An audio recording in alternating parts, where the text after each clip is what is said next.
Everybody, and welcome to my channel. My name is Jackie, and today I am here to finally sit down and film a video I have been meaning to film for almost a year now, and that is going to be my Big Time Rush Forever Tour experience video.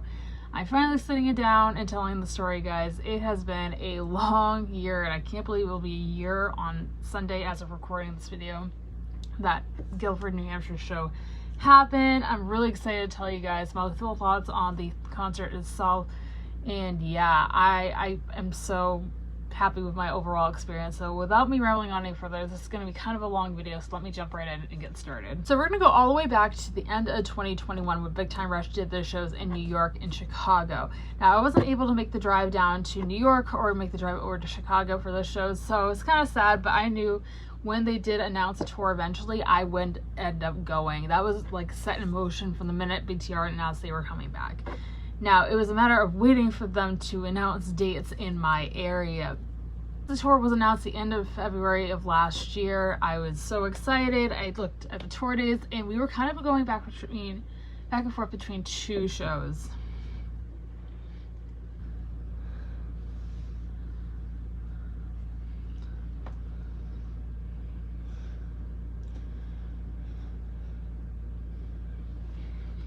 So like I said, we were just waiting for tour to be announced, and it finally was announced. I was actually in the middle of class at my college when it was announced, and I was so excited. I took a look at the dates for the tour, and I'm thinking there are so many dates I wanted to go to, but I knew in my heart I probably was only going to be able to make it to one, which was fine.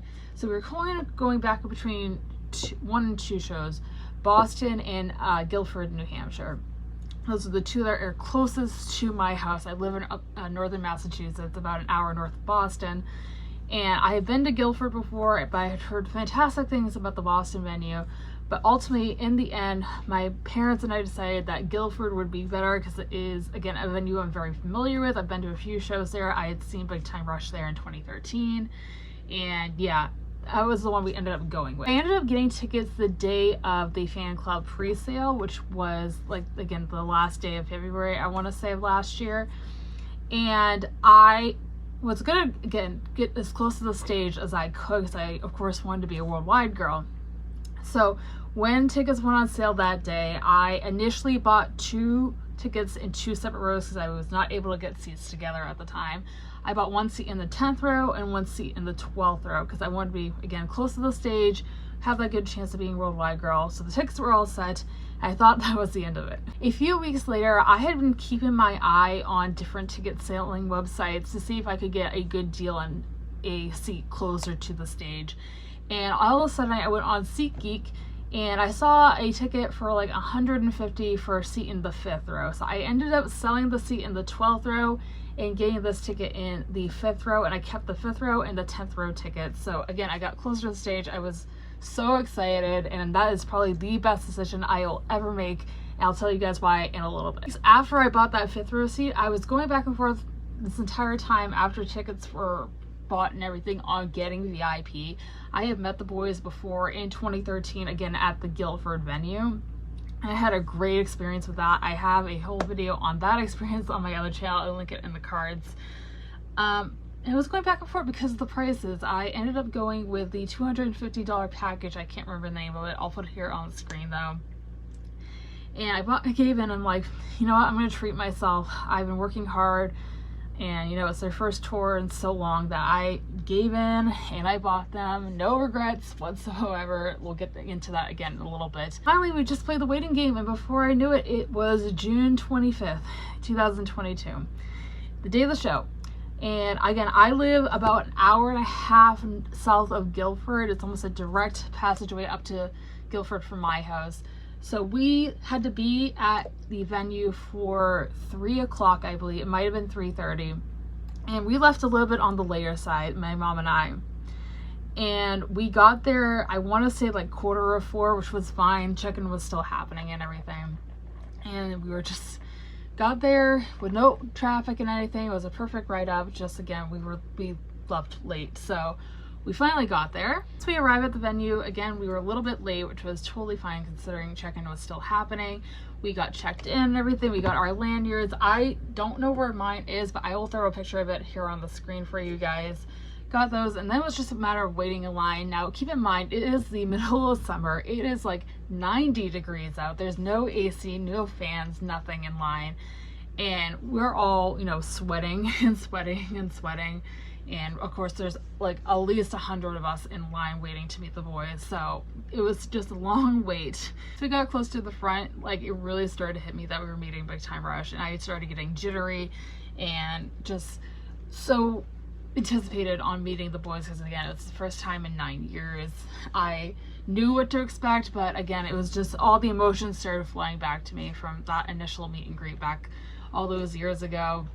And really, when it was we were next in line, I was like, oh my gosh, they're right there. Like, they are right there. I could hear them talking to the people in front of us. And I'm like, oh my gosh.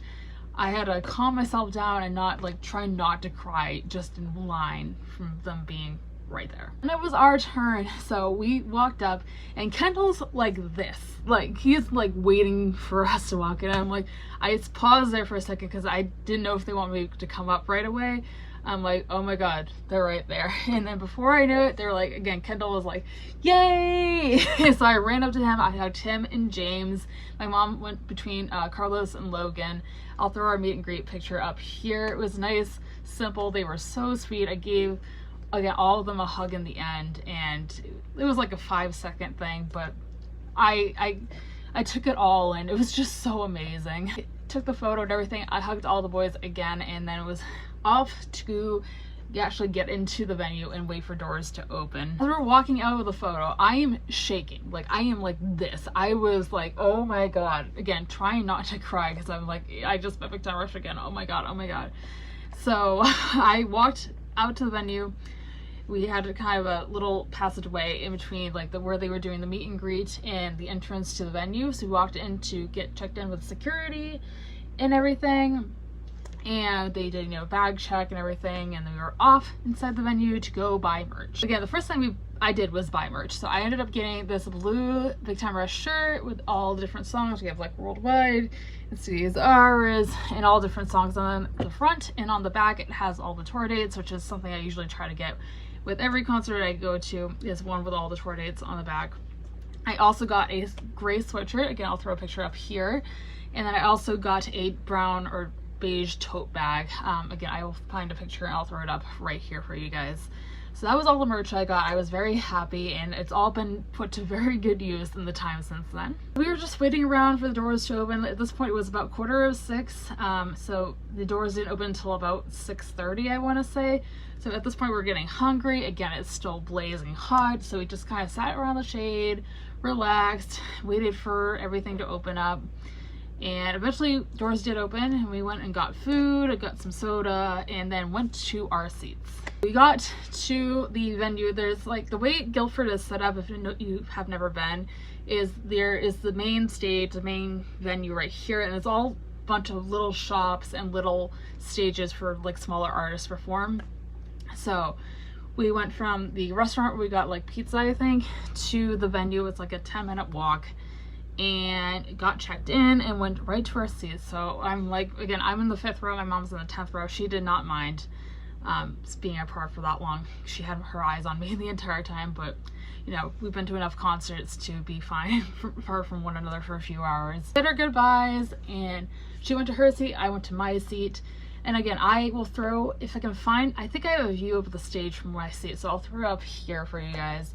And it really started to hit me that this is happening. There's another Big Time Rush concert about to happen. So I was like, oh my gosh, just waiting for the opening act to come on. See, D'Amelio eventually did come on, and she was great. I didn't know really any of her songs, but she did a fantastic job. And I really enjoyed her set. Like I said, I'm not very familiar with her music, but I did really enjoy it. So took that all in, you know, clapped along and tried to sing along if I could understand the lyrics for the most part, and that was that. And the time had come for BTR to start getting ready, so it was like a half hour between when Dixie ended and when the boys came on. And I'm like, I'm again anxiously waiting in my seat, and I'm talking to the people next to me. So I am again in the 5th row, about 7 seats down from the aisle, And thank goodness I made good friends with the people I was next to, because we'll get into that in a little bit, but little did I know what role they would play later on. The boys came on, I think around 8 o'clock that night. I might have been just like 7:30, and they opened up with Windows Down, which again, classic BTR.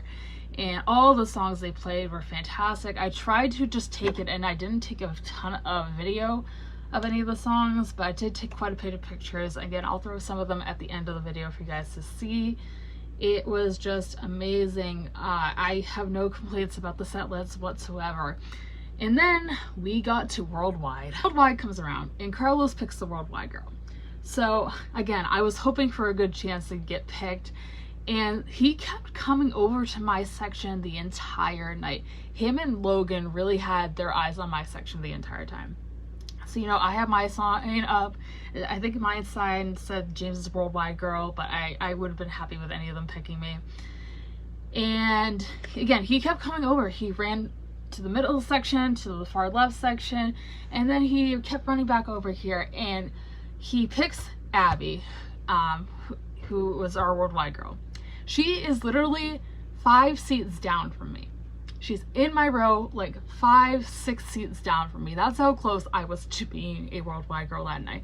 I was in absolute shock that I got that close. And I am so happy for her. She's so sweet. And she really deserved to be a Worldwide girl that night. It was just, it really hit me that I was like, I was that close, guys. That close. What happens, I'm like an emotional wreck, because that is my favorite Big Time Rush song to this very day. And they just did such a good job, and Abby sang part of it at the beginning before the boys actually started singing. She did great, and oh my gosh, that song gets me every time. Worldwide, the boys went in the audience for Time of Our Life and Paralyzed again is one of my favorite songs. So I couldn't really, unfortunately, get a good view because a lot of the people in front of me were standing on their seats, which didn't seem like a safe idea, but that's just me. And I was just trying to get a video of it, but my mom actually has a better video because she was further back, of the Kendall really and Carlos singing Paralyzed. But great song. I love that song. I can't wait to hear it live in a few weeks. After that, this concert really went by really fast. They had their melody of like Till I Forget About You and City Is Ours and Big Night and all the other songs, finishing up with the theme song and Boyfriend. It was like all nostalgia running back to me, and I was just so happy. I hadn't been this happy at a true concert in a very long time, so I can't complain about anything. Before I knew it, it was done. The concert was over, and I walked out of the venue, again trying not to cry because it was just, it hit me. And the post-concert depression started like that. And I have been battling severe post-concert depression, and ever since, like, it really hit me hard. I like woke up the next day after the show. I was like, I just want to go see them again. I almost considered buying concert tickets to the show in Boston the next day, but I'm like, I am way too tired. I can't do it. So yeah, I'm still getting over it, and it's been almost a year. That was my experience at the Forever Tour, guys. I hope you guys enjoyed this video. I'm sorry it was kind of a jumbled mess. I really did try to get my thoughts together on the whole thing ahead of this video, but it is what it is. But if you guys enjoyed the video, be sure to give it a big thumbs up and subscribe if you have not already for future videos. And let me know in the comments down below if you guys went to the Forever Tour, which stops did you go to, and what was your experiences. I would love to know. As always, all my social media links will be linked down below for you guys to check out if you would like to at all. And with all that being said, I hope you guys have a fantastic rest of your day. Stay safe, stay healthy, and I'll see you guys next time. Bye!